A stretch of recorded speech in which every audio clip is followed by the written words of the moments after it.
Hello, kamusta tayong lahat? I praise my Father, the Creator of heaven and earth, the one who created us in His image and likeness. For He is worthy to be praised and adored, to be exalted on high, to be worshipped. And I am thankful to our Father for sending Jesus to us to be our Redeemer. Our Father will never forsake us if we never forsake Him. Our Father, He is our inheritance, and we are His treasure. Jesus Christ, our friend, and He wants us to reign with Him in His kingdom that will never end. Jesus passed the test when He was in this world. And so Jesus, He is our example on how to pass the test, on how to live the life that we have here on earth. Jesus Christ has shown us the way to our Father.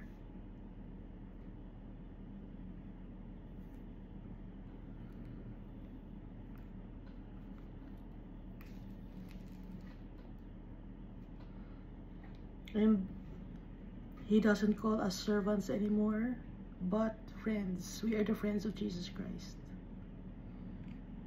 He laid down His life for us, His friends.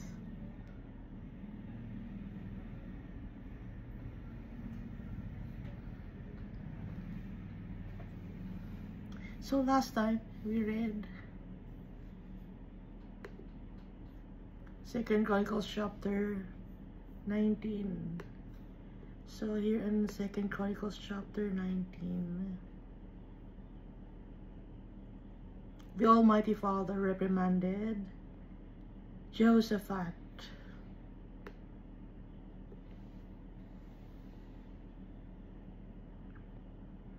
Bakit? It's because nakipagkaibigan siya or sumama siya sa wickedness kay King Ahab. So si King Ahab, since he's wicked, ang sinasamba niya ay ang Baal or Baal or false deities.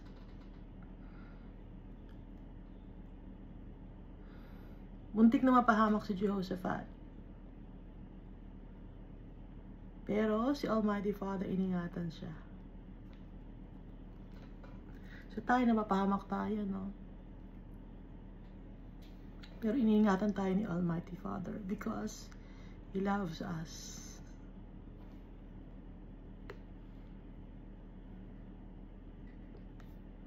Kaya itong si Jehu, the seer, the son of Hanani, sinabihan siya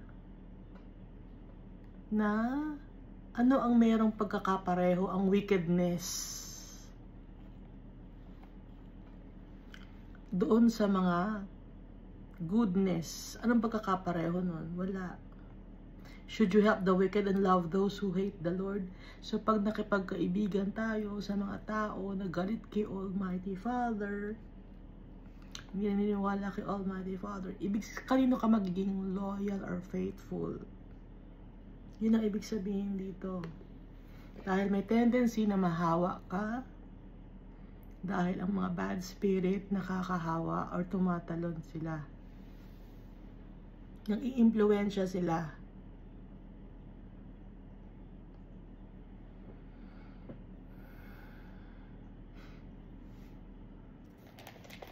At nakalagay rin to no, sa 2 Corinthians chapter 16.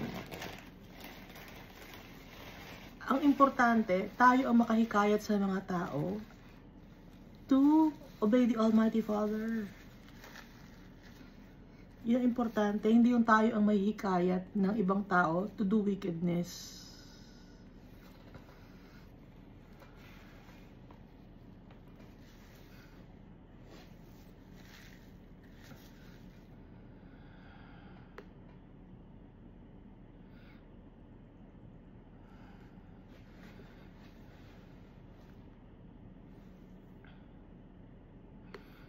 At saka itong si Jehoshaphat, he reformed, no? He made some reformations in the kingdom of Judah. Yung mga leaders of the land, pinagsabihan niya on how to judge people. Kasi ang mga ginajudge ng mga tao na yon ay mga anak ni Almighty Father. Yung mga ginajudge ng mga leaders, no? Inahawakan nila yung mga tao. Kaya dapat they should be for justice.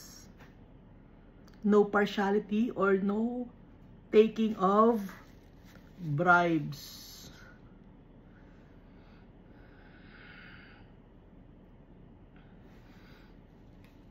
At hindi rin dapat pinapatupad yung utang na loob. Kasi yung utang na loob,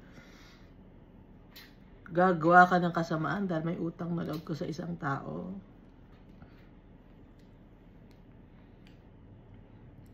Kung meron man tayong dapat na tanawin ng to be grateful kay Almighty Father, yon hindi sa tao. Dahil walang bagay na nangyayari sa atin na hindi na-allow ni Almighty Father. Yung mga magagandang bagay, galing kay Almighty Father lahat yun. Kaya magpapasalamat tayo kay Almighty Father. Hindi sa tao. Dahil sometimes yung mga tao, hindi ako kaya ka nagkaroon ng ganyan dahil sa akin. Hindi, sabihin mo. Kaya ako nagkaroon ng ganyan dahil kay Almighty Father. Ginamit ka lang ni Almighty Father. Sa'yo lang idinaan para matulungan ako.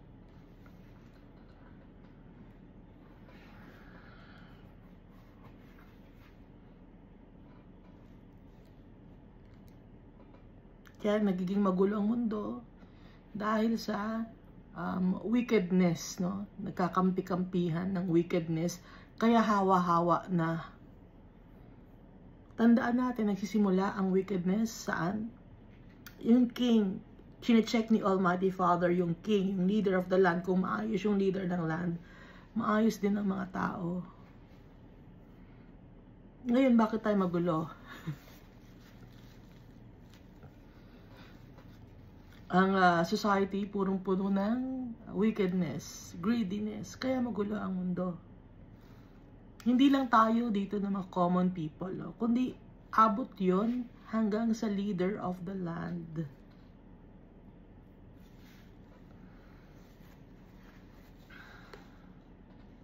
Abot din sa religious leaders yon. Mali-mali ang tinuturo sa mga tao.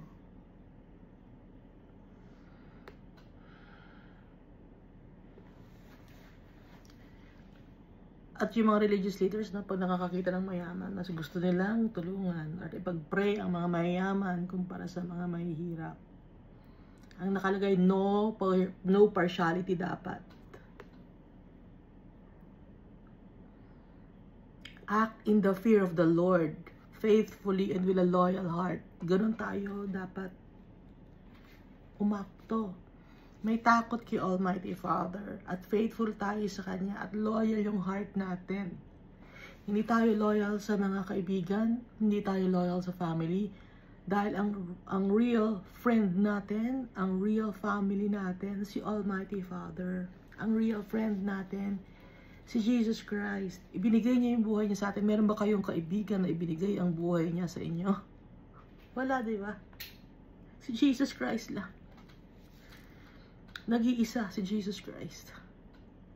Nakakita ba kayo ng politicians na ibinigay ang buhay niya sa inyo? Hindi. Baka sabihin niyo yung mga hero, hindi. Meron ding hidden motives yung mga yon. Yung mga hero na nakipaglaban sa bansa. Na tinatawag niyong hero. May mga hidden motives yun. Meron silang mga samahan. Wala silang takot kay Almighty Father. Iba ang sinasamba nila.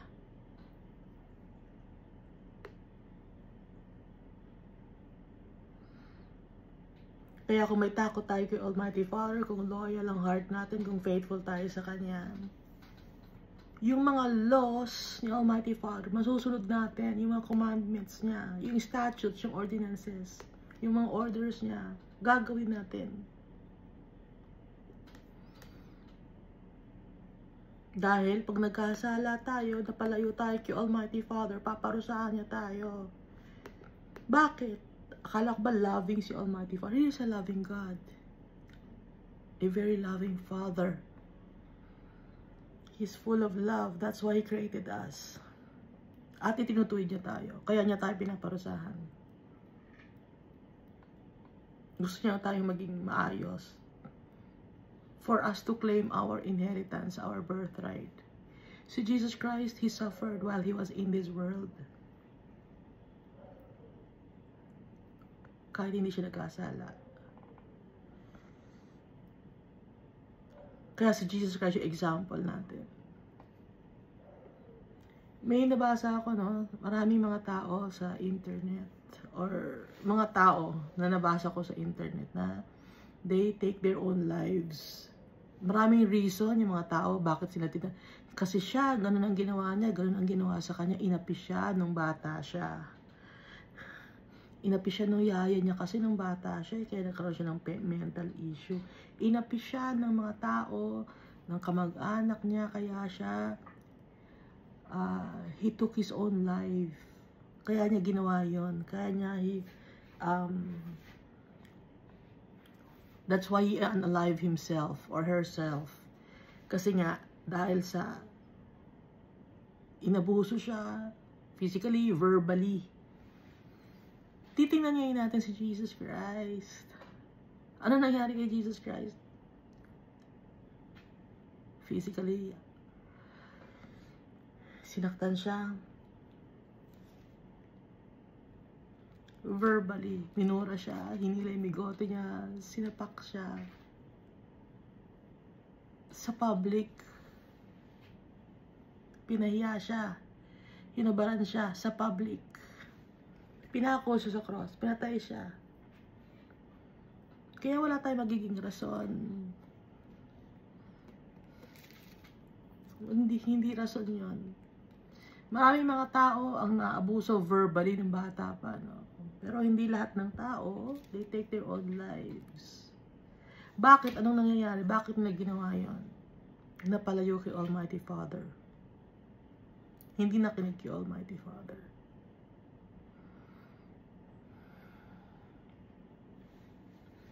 Lahat tayo kinakausap tayo ni Almighty Father. Nasa sa atin na lang yon. Kung i-open natin yung heart natin at yung mind natin kay Almighty Father. Kaya lang, yung ibang mga tao nabubulagan ng mga bagay sa mundo na to na hindi nila nakikita. Yung magagandang bagay, ang nakikita lang nila, yung na-hurt sila, yun lang ang nakikita nila. Yung sinaktan sila, yun lang ang nakikita nila. Pero yung mga magagandang bagay, hindi nila nakita. Yung mga blessings ni Almighty Father, hindi na nakita. Ang nakita lang nila, sinaktan sila, inabuso sila. Yun lang ang nakikita nila.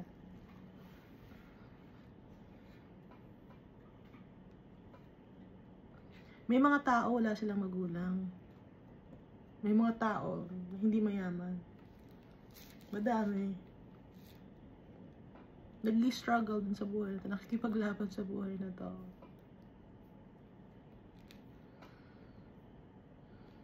At akala nyo ba na pag you take your own life, matatapos na ang lahat?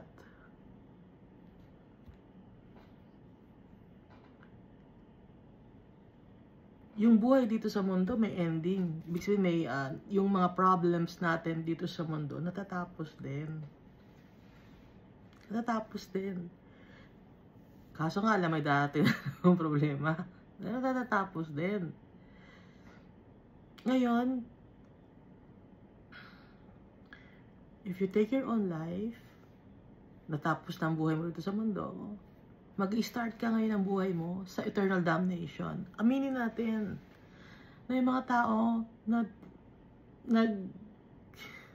when they unalive themselves, yung soul nila hindi mo mapupunta kay Almighty Father, mapupunta sila sa eternal damnation. I-start na yon ng punishment, and that's for all eternity. Ituro ninyo sa mga anak ninyo, nakakalimutan na ng mga tao. Ang dami ngayon sa internet, they unalive themselves. Hindi nila alam. I-start na yon. Pag Ayaw mo na ng buhay dito. Kasi ano yun eh, murder yun eh. Kaso nga lang, ginawa mo sa sarili mo, hindi sa ibang tao. So, start na yun ng punishment, eternal damnation. Wala ka ng kawala doon. Sayang ang kaluluwa. Nanghihinayang si Almighty Father. Mahal niya tayong lahat.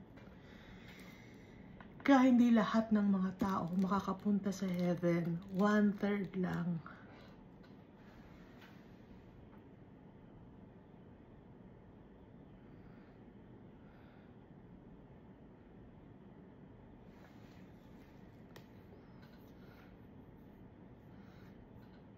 Kaya kung may takot tayo kay Almighty Father, loyal ang heart natin sa Kanya, takot tayo sa Kanya, faithful tayo sa Kanya, sasaktan ba natin ang kapwa-tao natin? O sasaktan ba natin ang sarili natin?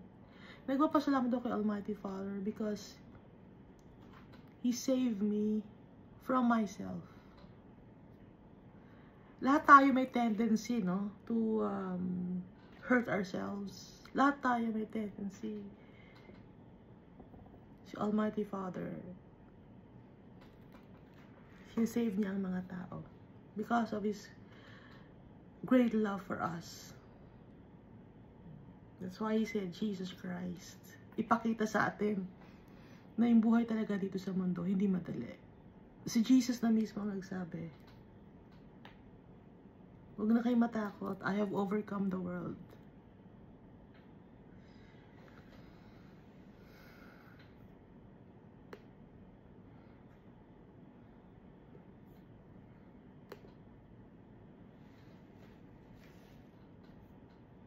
So, dito na tayo sa 2 Chronicles chapter 20.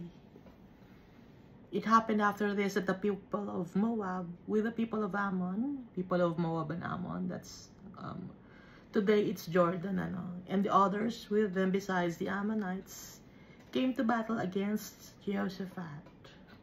So, gusto mong kalabanin, or kakalabanin ng Moabites, Ammonites, at yung iba pa nakatabi ng mga nations ng Ammonites, si Jehoshaphat or yung kingdom of Judah. Then some came and told Jehoshaphat, saying, a great multitude is coming against you, and from beyond the sea, from Syria, and they are in Hazazon Tamar, which is in En-Gedi. May kakalaban sa'yo, sabi ng ibang tao. May parating dito, great multitude. 3 grupo or 3 nation at may iba pang mga kasama yon. And Jehoshaphat feared and set himself to seek the... Natakot si Jehoshaphat, sino bang hindi matatakot? So ito, kung i-apply natin yan sa buhay natin, problema to. Sabay-sabay. 3 problema at may mga maliliit pang problema, yun ibig sabihin nito. Ngayon si Joseph takot siya. So tayo natatakot din tayo. Pero anong gagawin natin? Set himself to seek the Lord. Hahanapin natin si Almighty Father. Lord, tulungan mo ako, Lord. Kasi it's a test for Jehoshaphat. It's a test for us. Kung hahanapin natin si Almighty Father, kung magtatago ba tayo or tatakas ba tayo? Kasi when you unalive yourself, it's a form of pagtakas. Gusto mong takasan na yung buhay dito sa mundo. Pero hindi mo alam na yung pag tinakasan mo yung buhay mo dito sa mundo, mapupunta ka na sa impyerno. Natakasan mo ba? Hindi. Tumalong ka pa sa impyerno.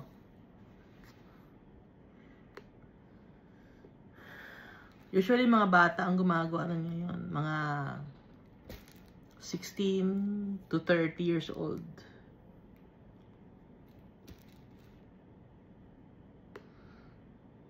Especially dun sa mga country na hindi naniniwala kay Almighty Father tsaka kay Jesus Christ.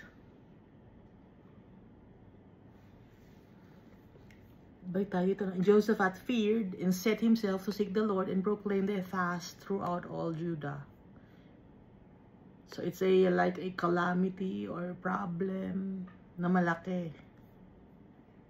Kaya kailangan nilang hanapin si Almighty Father at mag-fast. Humingi ng tulong. Lord, tulungan mo kami, Lord. May problema ako, Lord. Alam ko, nagtitiwala ako sa Almighty Father. You are powerful. So Judah gathered together to ask help from the Lord, and from all the cities of Judah they came to seek the Lord. Hinahanap si Almighty Father. Seek ye first the kingdom of God, and all these things shall be added unto you. Kahanapin natin laging tatay natin. Lord, Father. Verse 5.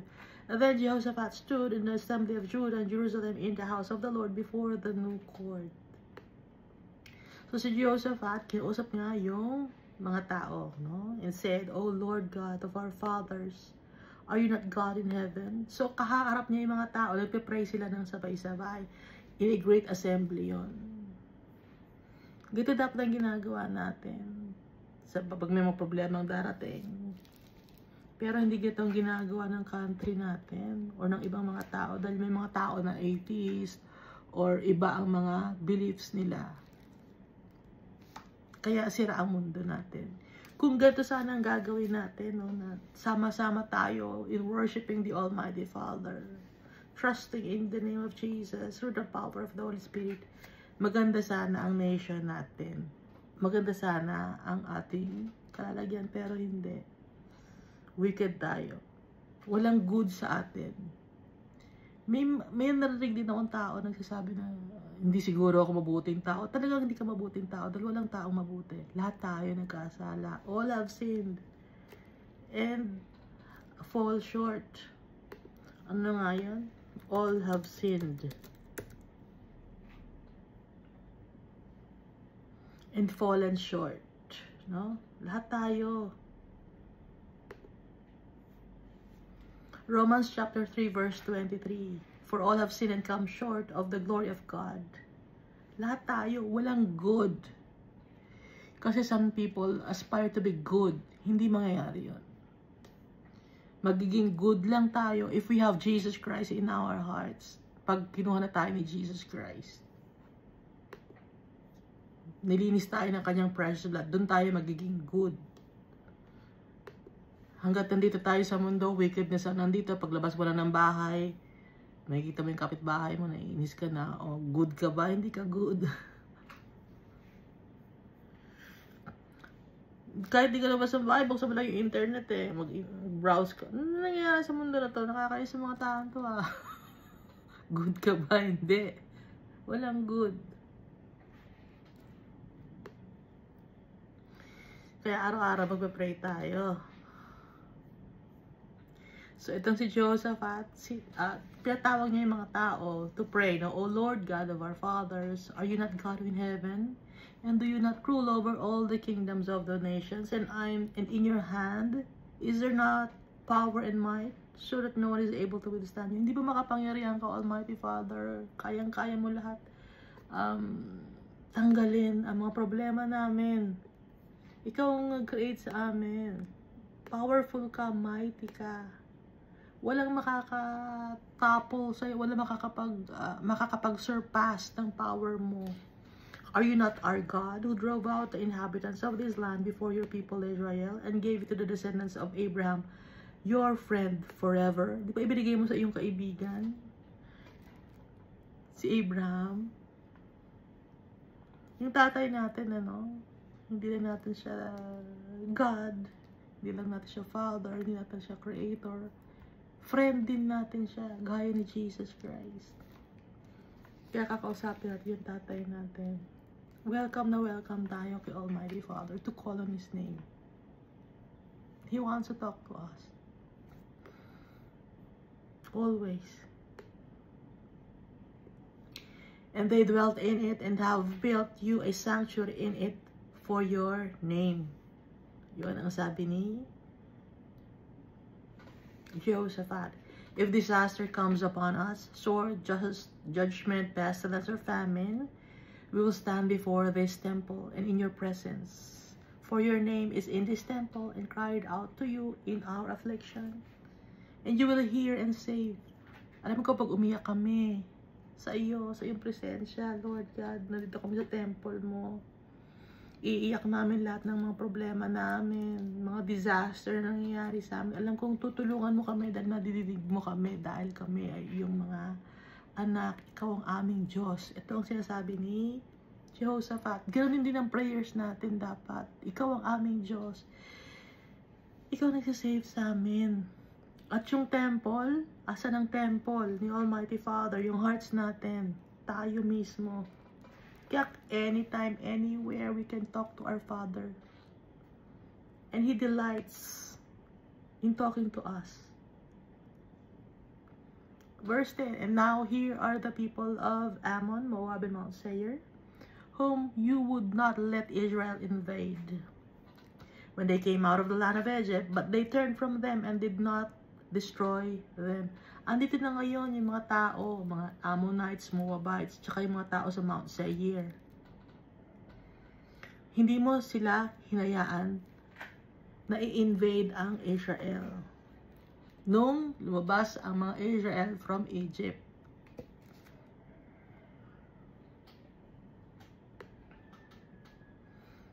Verse 11, here they are, rewarding us by coming to throw us out of your possession, which you have given us to inherit. Andito na sila. Yung reward nila or yung kapalit ng hindi namin pag-away sa kanila. Ito ngayon ang ginagawa nila sa amin. Aawayin nila kami. Tatanggalin nila kami sa aming lupain na ibinigay mo sa amin. Sabi ni Jehoshaphat, O our God, will you not judge them? For we have no power against this great multitude. Nagpapakumbaba si Jehoshaphat. Hindi kami powerful. We are powerless. Ganon din tayo magpapray. Lord, Almighty Father, we are powerless. Without you, we can't do anything. For we have no power against this great multitude that is coming against us, nor do we know what to do, but our eyes are upon you. Yung mga problema, Lord, hindi namin alam. Hindi namin kaya to. Nabigat to. Powerless kami, Almighty Father. Pero lumalapit kami sa iyo, nagpapakumbaba kami sa iyo, Almighty Father. Hindi namin alam ang gagawin namin. Tatlong malaking problema to. Yung iba pa may mga maliliit pang problema kasi sama-sama sila, Almighty Father. Tayo rin ganun. Ang dami namin problema, Almighty Father. Hindi namin makaya to. Pero nagtitiwala kami sa iyo dahil ikaw ang aming Diyos. Sa iyo kami tumitingin. Yung heart namin nasa iyo. Nagtitiwala kami sa iyo. We have faith in you. In Jesus' name, no? Gagamitin natin ang pangalan ni Jesus. Verse 13, now all Judah, with their little ones, their wives, and their children, stood before the Lord. Yan yung lahat ng Judah. Yung mga bata, mga babae, young and old. Nagpipray sila.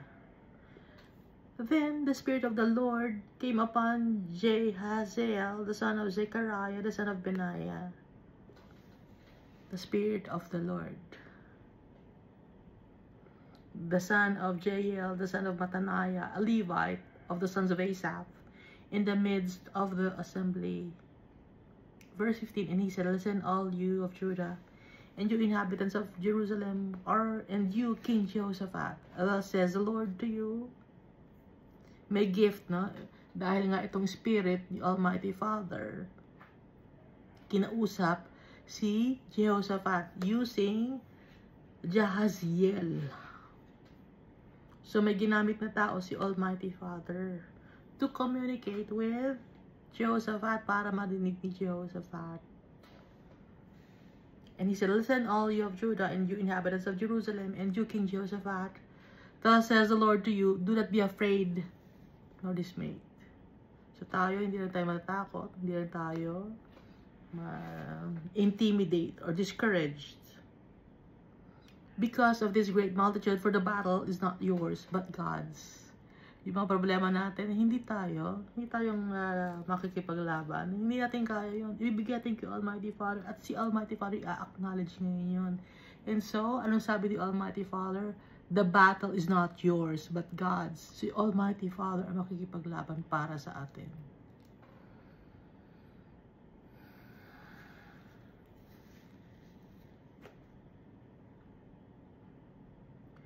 Verse 16, tomorrow go down against them. They will surely come at the ascent of Ziz, and you will find them at the end of the brook, before the wilderness of Zeruel, or Jeruel. You will not need to fight in this battle. Hindi nyo kailangan makipag-away. Wala kayong dapat gawin. Sabi ni Almighty Father, dahil ang lalaban si Almighty Father, the battle is not yours, it's the Lord's, but God's, nakalagay dito. You will not need to fight in this battle. Kaya nandito to sa Bible, it's for us. Reminding us to trust in our Father. Ito ang kalaban nito, mga daming tao. Tayo ang kalaban natin, mga principalities of this world. And we will prevail because our Father is with us. Jesus Christ is with us in the Holy Spirit. You will not need to fight in this battle. Position yourselves, stand still, and see the salvation of the Lord, who is with you, O Judah and Jerusalem. Do not fear or be dismayed. Tomorrow go out against them, for the Lord is with you. Huwag kayong matatakot na, disappointed, discouraged, or intimidated. Verse 18, and Jehoshaphat bowed his head with his face to the ground, and all Judah and the inhabitants of Jerusalem bowed before the Lord, worshiping the Lord. So yung mga bata, mga babae, lahat sila, kilala nila si Almighty Father. Bakit? It's because of the leader of the land. Takot kay Almighty Father. Loyal kay Almighty Father. Kaya down the line, pati ang mga tao, kilala si Almighty Father. Yun ang importante.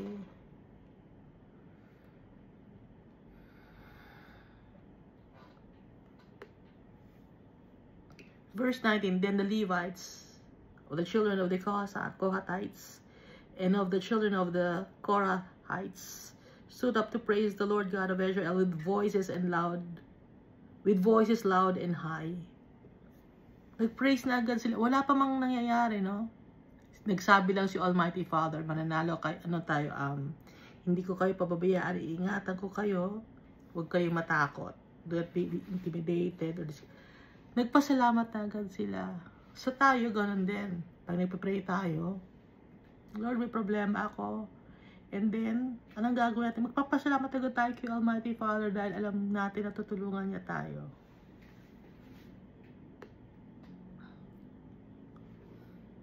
So they rose early in the morning and went out into the wilderness of Tekoa. And as they went out, Jehoshaphat stood and said, hear me, O Judah, and you inhabitants of Jerusalem. Believe in the Lord your God, and you shall be established. Believe, have faith in the Almighty Father, and you shall be established. Believe his prophets, and you shall prosper.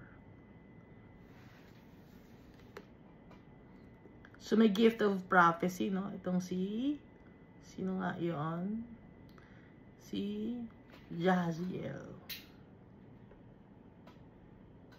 Verse 21, and when he had consulted with the people, he appointed those who should sing to the Lord and who should praise the beauty of holiness. Instead na mag-practice na itong strategy natin para malabanan natin yung mga kalaban, hindi nila ginawa yan. Dahil the battle is the Lord's. Hindi na nila kailangan mag-isipan ng strategy.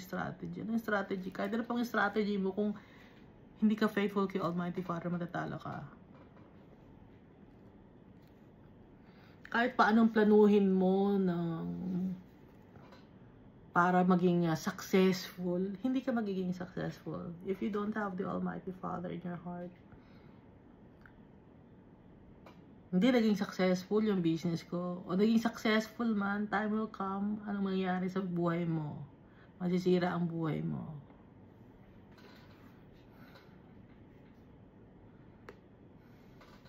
Naging successful ka, nakapag-abroad ka, o ano nga nangyayari? Naging successful ka ba? Malungkot ka, di ba? Successful ka ba? Victorious ka ba? Monetary wise, mayaman ka. Pero, hindi ka fulfilled. May void pa rin sa heart mo. Karamihan ng mga tao na they unalive themselves, yung heart nila, it's barren, hollow, seeking validation from people who don't care. Si Almighty Father, He loves us so much. Kaya yung validation na kailangan natin kay Almighty Father. And we will be fulfilled.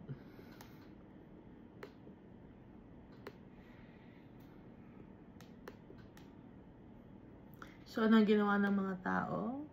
Instead na mag-prepare for battle, they prepared to praise the Almighty Father. May mga singers, may choir, who should praise the beauty of holiness as they went out before the army and were saying, "Praise the Lord, for His mercy endures forever." Ito ang kanilang battle cry, praise the Lord. Instead na, may mga battle cry yung iba eh, manalo tayo, manalo. Ito, ang battle cry nila, praise the Lord, for His mercy endures forever. Praise the Lord, for His mercy endures forever. Ito yung kanilang battle cry. Si Almighty Father makikipaglaban sa atin and we are victorious. Kahit mandami silang kalaban, tatlong nations, meron pang mga small nations para sumama. Now when they began to sing and to praise, the Lord set ambushes against the people of Ammon, Moab, and Mount Seir, who had come against Judah, and they were defeated. Nag-start na silang kumanta. They began to sing and praise the Almighty Father. And so the Lord God set ambushes against the people of Ammon, Moab, and Mount Seir. Anong gagawin natin pag may mga problema? Unahin natin si Almighty Father, seek His face, seek His wisdom and knowledge, and then give thanks to our Father. Magpapakumbaba tayo sa tatay natin that we cannot do anything without our Father. Lahat ng mga bagay na meron tayong mga material things, walang kwenta. Ang makakapagbuo lang sa atin, si Almighty Father. Kasi may puzzle piece na nawawala sa heart natin. Na kay Almighty Father yun. Kailangan makuha natin yung puzzle piece na yun. Paano natin makukuha yung puzzle piece na yun? Worship the Almighty Father. Acknowledge Him. Believe in Jesus Christ.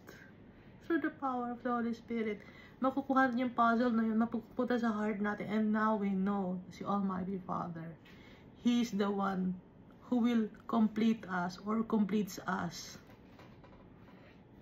Our Father completes us. Kaya we don't need external validation. We will be fulfilled because our Father is in our hearts.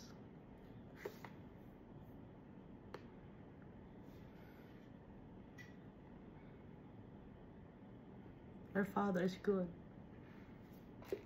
Just our Savior said. He's the only one who's good, our Father. Verse 23, for the people of Ammon and Moab stood up against the inhabitants of Mount Seir to utterly kill and destroy them. And when they had made an end of the inhabitants of Seir, they helped to destroy one another. The people of Ammon and Moab. Magkapatid kasi yung nanay ni Ammon at nanay ni Moab, magkapatid. So, alam nila na magkalahi sila, no? Ngayon, itong Mount Seir, they stood up against the inhabitants of Mount Seir. Inaway nila yung Ammon and Moab. Pinagtudungan nila yung Mount Seir to utterly kill and destroy them. Ginawa ni Almighty Father yon. Ngayon, and when they had made an end of the inhabitants of Seir, they helped to destroy one another. Nung pinagtulungan ng Ammon and Moab ang Mount Seir, natalo ang Mount Seir, ang nangyari ngayon, yung Ammon at Moab na sila ngayon ang nag-aaway. They destroyed one another. They destroyed one another. Ganun ang ginawa ni Almighty Father. Our Father is powerful. Verse 24, so when Judah came to a place overlooking the wilderness, they looked toward the multitude, and there were dead bodies fallen on the earth. No one had escaped. May ginawa ba ang Kingdom of Judah? Si Jehoshaphat, pinagpawisan ba? Hindi. Hindi pinagpawisan yung mga Kingdom of Judah. Bakit? Wala na silang kalaban. Sabi nga ni Almighty Father, di ba? The battle is the Lord's, not yours. You don't need to fight in this battle. Hindi mo na kailangan makipag-away. So pagdating nila, wala na kalaban. Ano lang ang ginawa nila? They trusted in the Almighty Father. They humbled themselves. They praised the Almighty Father. They thanked the Almighty Father. Wala pa man, hindi pa man nangyari. They already thanked the Almighty Father. Ano nangyari? Pagdating nila, wala na silang kalaban. Asan yung mga kalaban? Wala na tayong kalaban. So when Judah came to a place overlooking the wilderness, they looked toward the multitude, and there were dead bodies fallen on the earth. No one had escaped. Wala nakatakas. Wala nang kalaban. Ang galing ni Almighty Father. Nakalagay ito sa Bible is for us. Para matuto tayo.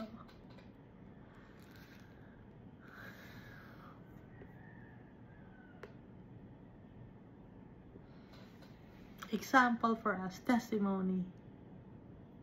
Verse 25. Then Jehoshaphat and his people came to take away their spoil. Kasi nga, dead bodies all over the place na. No? Wala na. Wipe out lahat. Nagpatayan yung mga grupo. Sila-silang magkakakampi to go against the Kingdom of Judah. Pero anong ginawa nila? They destroyed one another.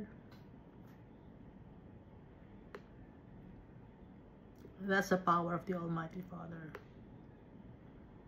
Kaya pagdating na Jehoshaphat, saan yung kalaban natin? Sayang, nakapag-prepare pa tayo, wala palang kalaban. When Jehoshaphat and his people came to take away the spoil, they found among them an abundance of valuables on the dead bodies. So, mga nakakalat na mga katawan ng tao, mga valiant men of Moab and Ammon and Mount Seir and other nations. Siyempre, nakahiga na lang sila doon. May mga suot-suot sila ng mga armor, mga... Importante rin kasi metal na, no? Kasi instead na magkakwari ka pa, at least yun, available na. Kukunin na lang nila sa mga dead bodies. Yung mga armors, yung mga garments. Hinabara na lang nila, no? Kasi hindi na naman mapapakinabangan yun eh. Mabubulok, babaho lang, no? So, habang fresh pa, tinanggal na nila sa mga dead bodies. Pati na rin ang mga precious jewelry, which they stripped off for themselves, more than they could carry. Oy, napakadami, hindi nila mabuhat. Dami nito sa sobrang dami. And they were 3 days gathering the spoil. 3 araw silang nag-gather, kinukuha nila, hinuhubaran nila yung mga dead people, kinukuha nila yung mga important things. Kasi nga, wala na makikinabang na, nakatuyang-uyang na lang doon. Because there was so much. So, meron sila mga bow and arrows, may mga shields, may spears, may mga armors, may mga jewelry pang dala. At saka yung mga garments, kasi mahirap din gumawa ng garments, no? Kasi by hand, lahat ang gawa. Wala namang machine noon. Pati na yung paggagawa ng mga bakal, ng mga swords. Mahirap yon. Verse 26, on the 4th day, they assembled in the valley of Beraka, for they Further, they blessed the Lord. Valley of Beraka, or Valley of Blessing. Therefore, the name of that place was called the Valley of Beraka until this day. Bakit una, hindi naman Valley of Beraka ang pangalan. Pero nung nangyari yung war, naging pangalan ng Valley of Beraka. Kasi Valley of Blessing. Blessing yon, ni Almighty Father. Dahil inaaway sila, isusugurin sila ng Ammon and Moab and the people of Mount Seir. Susugurin sila, wala naman silang ginagawa. So si Almighty Father nakapaglaban sa kanila, and it became the Valley of Blessing sa lugar na yon. Therefore, the name of that place was called the Valley of Beraka, or Valley of Blessing, until this day. Nandito pa yun, Valley of Beraka.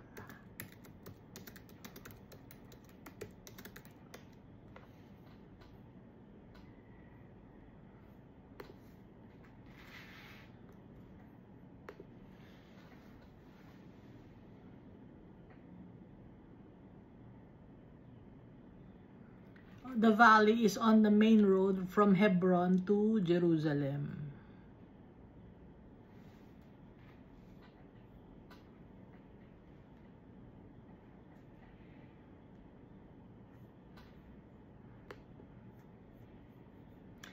Verse 27. Then they returned every man of Judah and Jerusalem with Jehoshaphat in front of them to go back to Jerusalem with joy. So 3 days, no, nagpa-plunder sila, kumukuha sila ng mga spoiled sa mga dead people or dead soldiers. And then on the 4th day, nag-assemble na sila. Assemble na tayo, wala na ba tayo makukuha? Oh. Dito yung Valley of Blessing. Ang dami ring blessing na nakuha dito. Hindi natin kailangan pang makipaglaban. So, it's a blessing. No? Then they returned every man of Judah and Jerusalem with Jehoshaphat in front of them to go back to Jerusalem with joy. Masaya-masaya sila. Hindi sila nabawasan. Hindi sila napagod. Hindi sila pinagpawisan. Kung pinagpawisan man sila, yun yung pagguha ng mga plunder. Sobrang dami kasi ng tao na nakakalat. Imagine, 3 nation yon, hindi pa kasama yung mga maliliit na nations.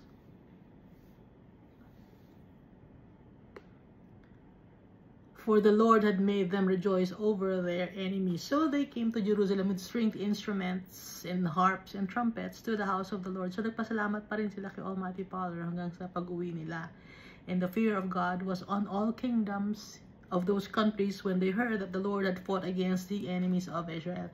Siyempre, nakarating sa ibang mga nations yung nangyari na walang ginawa ang Kingdom of Judah, si Almighty Father nakipaglaban. Nakarating sa nations yon, sa mga neighboring nations or neighboring countries. Yung ibang mga countries, kunyari hindi sila naniniwala kay Almighty Father. Kunyari hindi sila naniniwala sa mga sa heaven, yung ibang mga countries, no, kunyari. Pero ang totoo, naniniwala sila. Ang pagkakaiba lang, iba ang kanilang ginagawa, it's wickedness. Iba ang kanilang sinaserve, iba ang kanilang sinasamba. Ang gamit nila ay yung natutunan nila sa kanilang mga ninuno, Zoroaster. Meron silang mga example, pag magtatayo ka ng business, no? Yung ibang mga tao, meron silang mga ginagawa, or pag magtatayo ng isang building, meron silang ceremony. Yon. Yung ceremony na yon, para sila ay yumaman. Pero yung ceremony na yon, dedicated yon sa demon.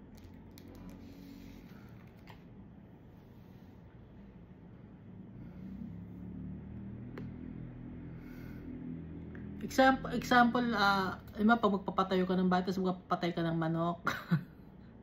Papatay mo yung manok, tapos yung paduduguin mo yung lupa.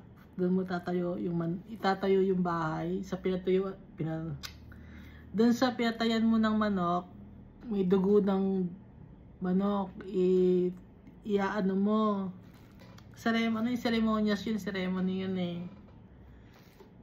Ano yun? Culture and tradition yun. Culture, cult. Example, pag may magtatayo ng structure, yung government, o bago natin patayo ng structure ng government, kaya mayroong dugo na dumanak dyan para maging matibay ang poste. Kailangan kumuha tayo ng animals na kailangan may dugo. Kasi nga, ceremony, yun ay practice ng cult or practice, demonic practice yun.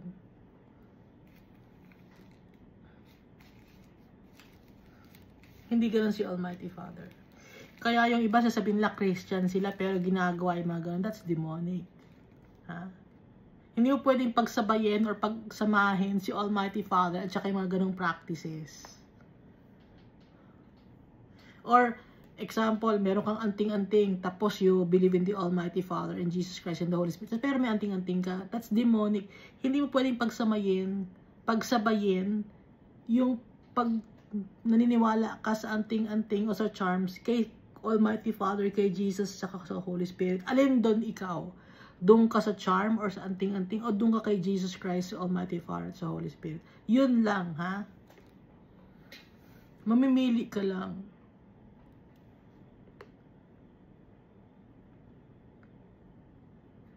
Kay Almighty Father ka ba? O sa cult mo? Or kultura mo? Culture and tradition mo na pinagyayabang mo? Mamimili ka lang. Pag kay Almighty Father ka, hindi lang blessings dito sa mundo, kundi blessings, yung eternal salvation, at ituturing tayo treasure ni Almighty Father. Ngayon, kung hindi ka naniwala kay Almighty Father, antingan sa inyo Almighty Father, basura ka. At pag ang basura, walang kwenta, saan inilalagay? Sa eternal damnation, sa basurahan, sa incinerator, dun sa may impyerno.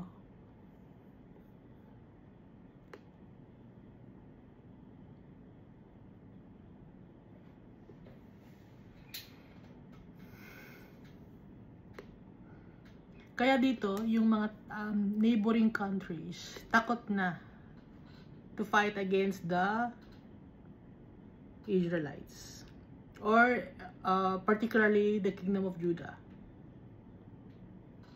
And the fear of God was on all the kingdoms of those countries when they heard that the Lord had fought against the enemies of Israel, that the realm of Jehoshaphat was quiet. Then the realm of Jehoshaphat was quiet, for his God gave him rest all around. Naging tahimik na dahil napatunayan si Jehoshaphat, faithful to the Almighty Father. So Jehoshaphat was king over Judah. He was 35 years old when he became king, and he reigned 25 in Jerusalem. So, 60 years old siya, no?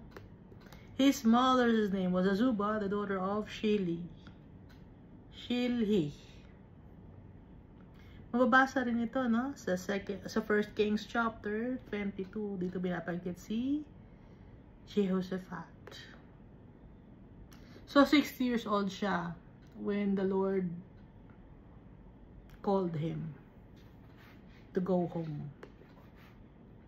Kasi 35 years old siya naging king, tapos nag-reign siya for 25 years. So, it's a total of 60 years yung nabuhay siya dito sa mundo. 35 plus 25. Tama ba? Calculator. Mother niya si Azubah. Verse 32. And he walked in the way of his father Asa, and did not turn aside from it, doing what was right in the sight of the Lord. So he was faithful. For as yet the people had not directed their hearts to God of their fathers. Nevertheless, the high places, pero yung mga high places or yung pagan places of worship, hindi natanggal or hindi tinanggal kasi yung ibang mga tao had not directed their hearts to the God of their fathers. Verse 34, now the rest of the acts of Jehoshaphat, first and last, indeed they are written in the book of Jehu, the son of Hanani, which is mentioned in the book of the kings of Israel. Yung first kings, no? Book of the first kings. Nabasa natin yun, di ba? Si Jehoshaphat. Kasi sa first kings, ando din yung kings of Israel, aside from the kings of Judah.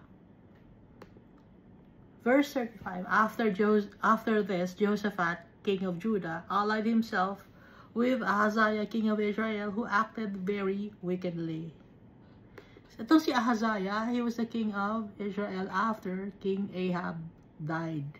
Ahaziah was the son also of Jezebel, kasi asawa ni Ahab si Jezebel. So, Ahaziah was as wicked as his father.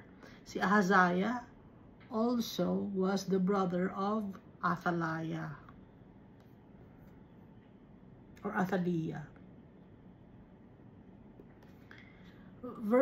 Ngayon, namatay si King Ahab. Friends naman sila ni King Ahaziah, na anak ni King Ahab, itong si Jehoshaphat. Verse 36, and he allied himself with him to make ships to go to Tarshish. Tarshish also is of Ophir. No? Binabanggit, nakadalawa na tayong pangkinig or basa ng word na Tarshish dito sa 2 Chronicles. It's also Ophir. Pag sa First Kings and ibang book, Ophir ang tawag. Dito sa 2 Chronicles, sa basa natin Tarshish. Same place lang yon. And he allied himself with him, magkasabay sila or kakampi sila to make ships, gagawa sila ng barko papunta sa Tarshish or Ophir. And they made the ships in Ezion Geber. Yung Ezion Geber nasa Elat. Nandun naka-dock, no? Naka-park yung ships. Si King Solomon, dun din naka-dock or naka-park yung kanyang mga ships na tinulungan siya ni King Hiram to make the ships. Yung Ezion Geber or Elat, ngayon kung i-check nyo sa mapa, marami na daw mga nakalagay na mga beach resort, hotels, magandang lugar na. At yun ay malapit sa Gulf of Aqaba or Araba. Kadikit ay Saudi, no? May Saudi doon, tapos baba yung Gulf, Persian Gulf, tapos doon yung Persian Gulf. Tapos makikita mo ron, pag chinek mo yung mapa, makikita mo ron sa bandang right, ang lapit lang ng India. Kaya itong Tarshish, itong Ophir, India. At kung makikita mo rin sa mapa, yung mapa ng India, may mga greenish doon. Ibig sabihin na may mga green doon sa mapa. Kasi makikita mo naman kung yung lugar ay verdant places. Pag sabing verdant, maraming mga plants. Pag maraming plants, marami rin syempre animals. Ngayon, kung i-check mo ngayon yung mapa ng India, may mga places doon na medyo may mga green. Ibig sabihin, verdant siya. Pero, ano na rin, plundered na rin. Kasi nga, rich in natural resources yung India.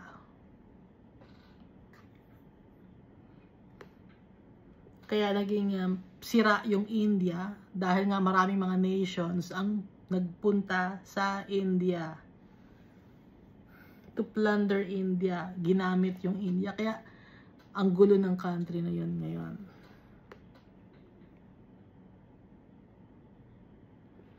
So, andon yung ship, no? Nasa Elath or Ezion Geber. Doon nakadock.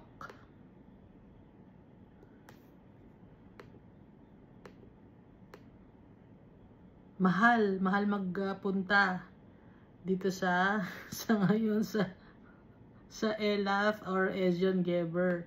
Mahal yung mga hotel doon. Verse 37, last verse of 2 Chronicles chapter 20. But Eliezer the son of Dodava of Maresha prophesied against Jehoshaphat. Pinagsabihan na naman ni Almighty Father si Jehoshaphat through Eliezer the son of Dodava of Maresha, saying, because you have allied yourself with Ahaziah, dahil nga nakipagtrato ka o nakipagkampi ka kay Ahaziah. Kasi nga, walang masamang tinapay dito kay Jehoshaphat, pero nagkakamali siya minsan ng mga decision making. Kasi nga, sa sobrang gusto niyang makihalubilo sa mga tao, no? Gusto niyang, ayaw niya ng gulo. Sa sobrang ayaw niya ng gulo, nagkakasala siya kay Almighty Father kasi hindi niya tinatanong yung ibang mga bagay kay Almighty Father. Gaya itong kay Ahaziah, gaya nung kay Ahab, no? Because you have allied yourself with Ahaziah, the Lord has destroyed your works. Ginagawa kasi yung ship, dahil sira-sira na yung ship ni King Solomon, ilang years na yon. So, nire-renovate, inaayos, or chine-check kung ano pa yung mga sira, or ginagaya yung style ng paggawa ng ship ni King Solomon. Pero anong ginawa ni Almighty Father? Because you have allied yourself with Ahaziah, the Lord has destroyed your work. Sinira ni Almighty Father yung mga ships. Then the ships were wrecked, so that they were not able to go to Tarshish.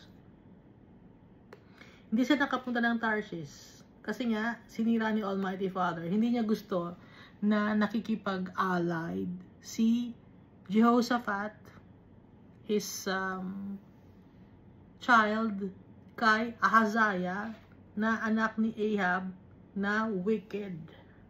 Mababasa din ito sa 1 Kings chapter 22, nakalagay sa 1 Kings chapter 22 verse 48. Jehoshaphat made merchant ships to go to Ophir for gold, but they never sailed, for the ships were wrecked at Eslon Geber. Nasira yung ship. Bakit nangyari yun? Ayaw ni Almighty Father. Hindi masisira isang bagay kung gusto ni Almighty Father. Then Ahaziah the son of Ahab said to Jehoshaphat, let my servants go with you, with your servants in the ships. But Jehoshaphat would not. Kaya nga ayaw ni Jehoshaphat na isama si Ahaziah, hindi sila nag-sail ng ship to go to Ophir or Tarshish. It's because the Almighty Father gave him warnings. And the ships had been wrecked already by the Almighty Father. So, akala natin may mga bagay tayo na gusto sa buhay na mangyari. Pero, since ayaw ni Almighty Father, hindi mangyayari yan. Kaya dapat magpapakumbaba tayo sa tatay natin. Seek His will. Kausapin natin tatay natin. Magpapakiusapan ni Almighty Father. Tatay natin siya eh. Kung yung tatay natin dito sa mundo, pinapakiusapan ninyo. Kung meron man kayong tatay, napapakiusapan ninyo. Si Almighty Father pa kaya, alam niya yung hearts natin. 2 Chronicles chapter 21. And Jehoshaphat rested with his fathers, and was buried with his fathers in the city of David. Then Jehoram his son reigned in his place. So nakita natin si King Asa or King Asa, nung inilibing siya, merong mga spices na kasama. Pero itong si Jehoshaphat, nung inilibing, hindi binanggit ng mga spices. Bakit? Kasi nga si King Asa, yung paa niya, diabetic feet, na bulok. Dahil sa bulok, kahit buhay pa, bulok na, babaho yun, no? Nagnanaknak yun, may tubig-tubig yun. So, mabaho yun. Ngayon, kaya kailangan may incense at saka may mga spices para matakban yung amoy. Ngayon, si Jehoshaphat, when he rested with his fathers, hindi binanggit na siya ay ininsensuhan o ginawan ng nilagyan ng spices yung kanyang resting place kasi nga hindi naman siya mabaho. Hindi siya nagkasakit ng bulok. No? And so he was buried with his fathers in the city of David. Then Jehoram his son reigned in his place. Etong si Jehoram, was the husband of Athaliah. He was also the son-in-law of Ahab. So itong si Jehoram, connected na siya kay King Ahab. Alam natin na si King Ahab was wicked, and so was his wife Jezebel. Si Athaliah, daughter ni Ahab and ni Jezebel. Ngayon, since daughter ni Ahab, wicked din. Kaya ito si Jehoram, wicked din siya, nahawaan ng wickedness ng asawa niya. Kaya nga, sabi ni Almighty Father, huwag ka makikipag, ano nga basa natin dito?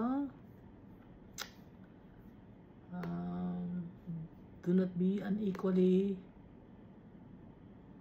yoked. Do not be unequally yoked together with unbelievers. Kasi nga, may tendency na mahawaan ka ng wickedness. Kaya itong si Jehoram, the son of Jehoshaphat, although Jehoshaphat was faithful to the Almighty Father, but Jehoram, his son, was married to Athaliah. Verse 2, he had brothers, the sons of Jehoshaphat. Ngayon, ito si Jehoram, meron siyang mga kapatid. Si Jehoram, asawa ni Athaliah, no? Tandaan natin. Ngayon may mga kapatid siya. Tandaan natin isa. Iska, tandaan mo. Ngayon mga kapatid siya. He had brothers, the sons of Jehoshaphat, Azariah, Jehiel, Zechariah, Azaryahu, Michael, and Shephatiah. All these were the sons of Jehoshaphat, king of Israel. Hindi binanggit kung ilan ang asawa ni Jehoshaphat. Pero dahil sa konti lang itong anak niya, hindi tayo sure kung isa lang ba ang asawa niya o dalawa, no?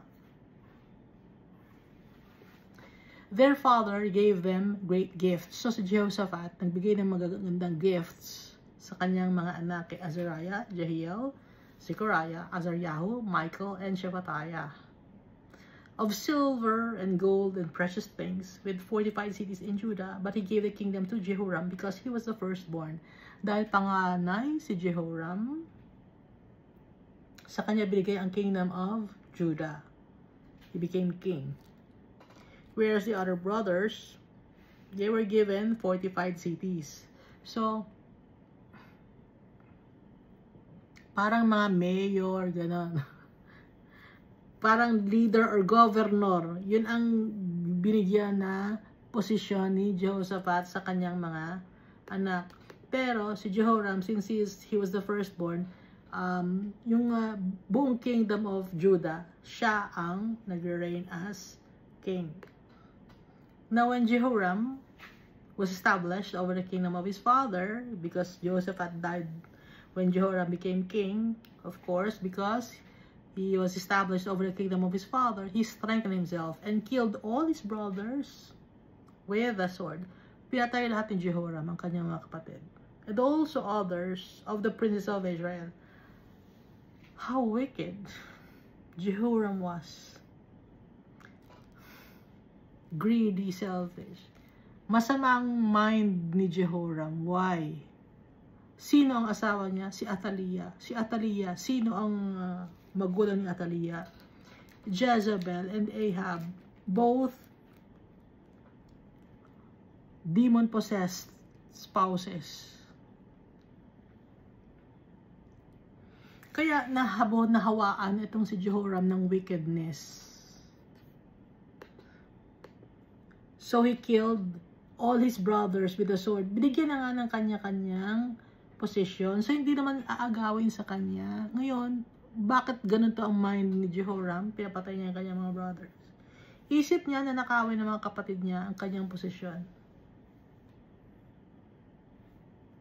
And also others of the princes of Israel, even the prince, mga prince ng Israel, or yung mga anak ng mga brothers niya na nakikitaan siya ng kagalingan, no?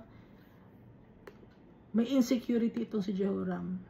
Although he was already king of Judah, may insecurity pa rin siya. At dahil nga yung wife niya, si Athaliah. Jehoram was 32 years old when he became king.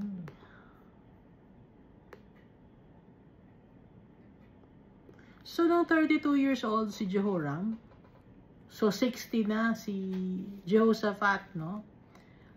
Kaya, when Jehoshaphat was 28 years old, saka siya nagkaroon ng anak na si Jehoram kasi firstborn niya si Jehoram. So, 28 years old na si Jehoram nung nagkaroon siya ng anak na panganay, si Jehoram. Si Jehoshaphat, 28 years old na siya. Jehoram was 32 years old when he became king, and he reigned 8 years in Jerusalem. 8 years lang siya naging king. So, 40 years old siya when he rested. Verse 6, and he walked in the way of the kings of Israel, just as the house of Ahab had done. For he had a daughter of Ahab as a wife, and he did evil in the sight of the Lord. Kalagay, no? He walked in the way of the kings of Israel. Although Jehoram was king of Judah, he walked in the ways of the kings of Israel. Ano yung walk ng kings of Israel? Worshipping Baals. Gaya ng gawa ni Ahab, gaya ng gawa ni Jezebel. Kasi nakalagay ito, for he had a daughter of Ahab as a wife. Dahil wicked yung wife ni Jehoram. And he did evil in the sight of the Lord. Na-impluwensyahan siya ng kanyang asawa.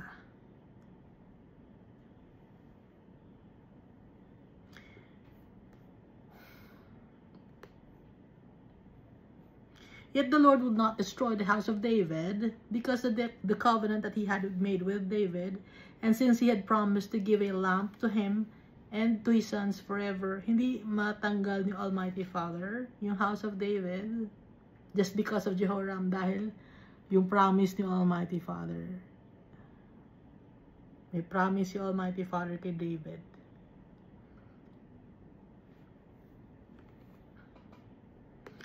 In his days, Edom revolted against Judah's authority and made a king over themselves. So, itong si Edom, or yung mga Edomites, or yung anak ni, mga anak ni Esau.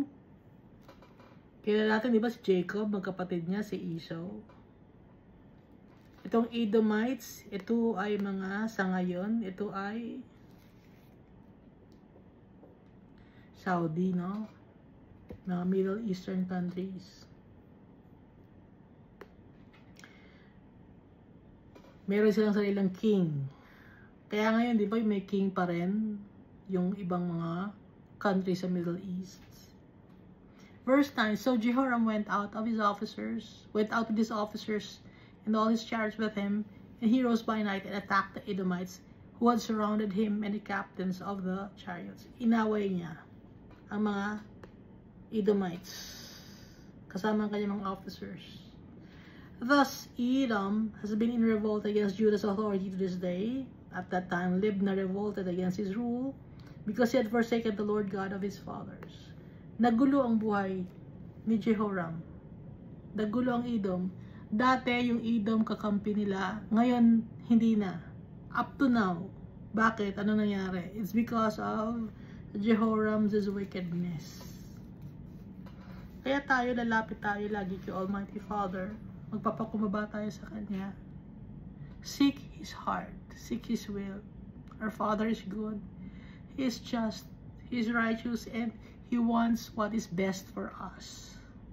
He knows what's best for us because we are His children. He created us. He knows our hearts. He knows our minds. We can never hide anything from our Father. He knows our future. And He's willing to give everything to us if we only obey Him and be faithful to Him and fear His name. We must also believe in Jesus Christ to do righteousness and have faith in Jesus Christ and the Holy Spirit and the Almighty Father. Yun lang ang kailangan natin gawin. And the Lord will fight for us. Hindi matatapos ang mga trials and tribulations natin dito sa mundo. It's very painful. But our Father He will sustain us because He loves us. That's why we have the Bible as a testimony that we should follow. An inspiration for us to do good deeds. Jesus has shown us the way to our Father. Thank you, and God loves us all so much.